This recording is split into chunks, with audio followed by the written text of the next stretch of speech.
Good morning and welcome to another episode of Church News. My brother challenged me to come out in the rain today, so that is exactly what I've done.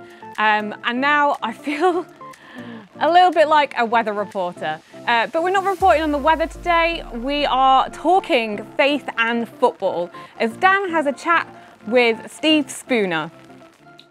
Great, so here we are with Steve, and great to have you with us and just to chat with you, mate. And for people that don't really know who you are, maybe you could just start off by giving some background information, who you are, what you do, just a little bit about yourself. That'd be great.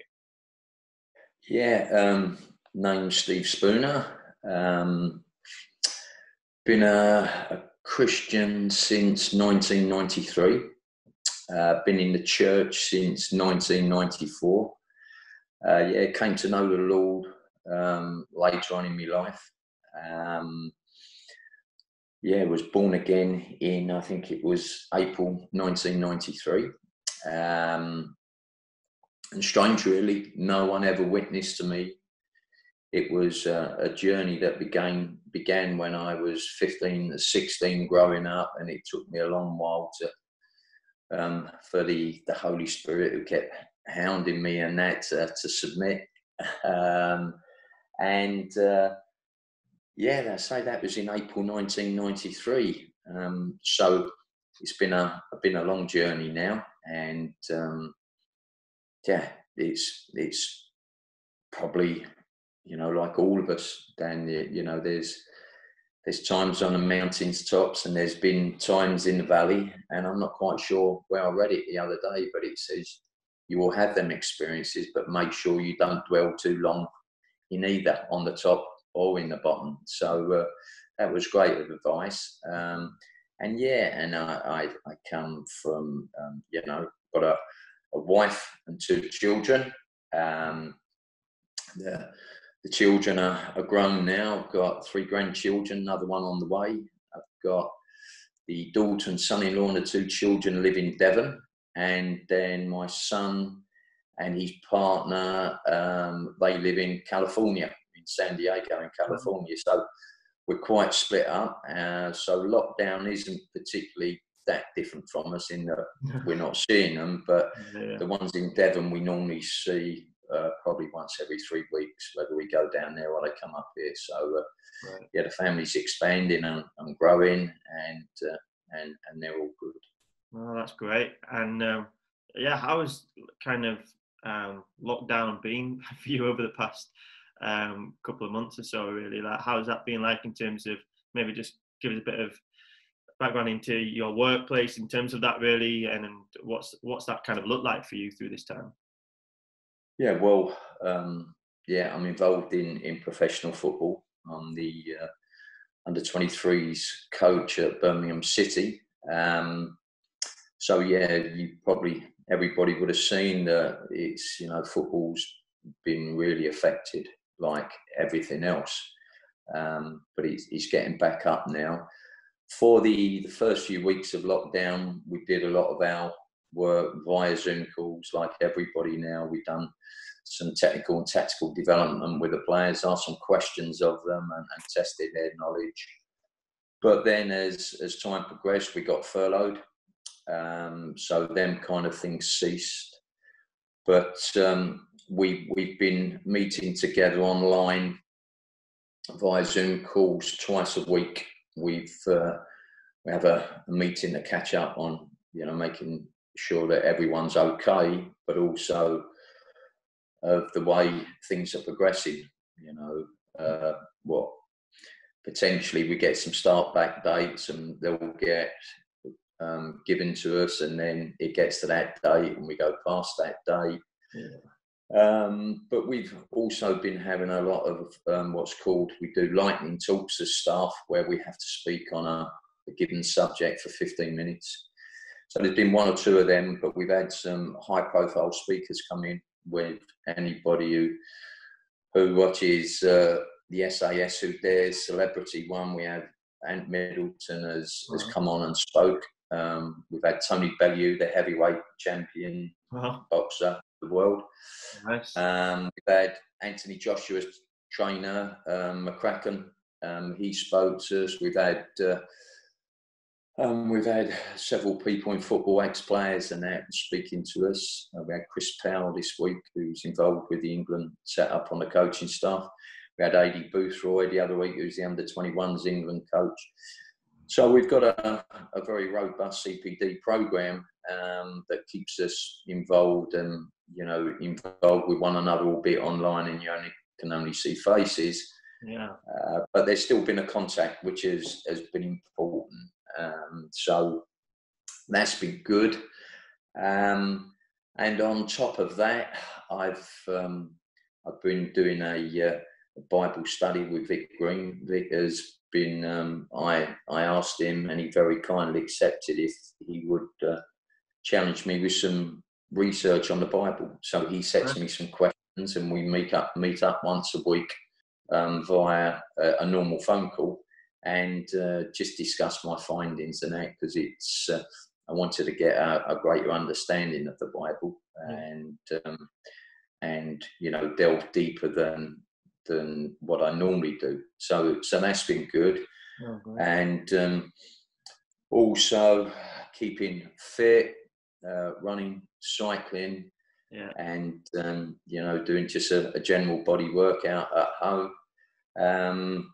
And on top of that, we've got a Christians in Sport network where professional coaches, we meet together. We have a meeting once a week, and we get on there and discuss the Bible. We have the breakout rooms like we do as a church, and discuss the findings and what it looks like for us in sport. And we can, have some good banter, get back with, the football banter, the workplace banter, and that among Christian brothers and that, which is good. And then another day, I have a gathering with the two chaplains and some of the first team players at Birmingham as well. We get on and discuss all things football, all things life, church, and we discuss the Bible and encourage one another and any challenges that are coming our way and that, and support one another. So in essence, it might be good to go back to work to get a rest, because it has been quite busy. Yeah, and trying to find some time to read as well. I'm quite keen on self-development as well, and reading things that are a little bit out there. Amazing. Great. And you kind of just, like, as you opened up, Steve, in this kind of chat, you started talking about your faith, just how you found Jesus earlier on in your life, and how has that kind of impacted you? What does that look like for you in the job that you do in terms of football in football managing? What does that look like, and how has Jesus kind of how's your faith been in terms of that in the workplace? Maybe just share a few things about that. That'd be great. Yeah, I think it's changed over the years. Not so much my work has changed, but I think we're very much more now in a society where it's not, particularly in football. Football used to be very dictatorial. There was the manager, and his word was, that's it, that goes. But nowadays, managers are not so much managers, they're coaches of the team. And you have directors of football, and the club owners are very much more hands-on now. So I think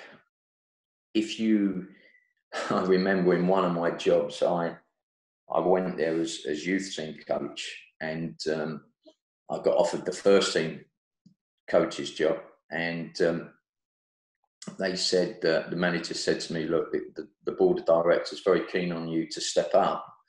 This was a team called Rushden and Diamonds that at that particular time they were in League Two. They was a new club in the league, very go ahead, had a very wealthy owner, the owner Dr. Martin's Footwear,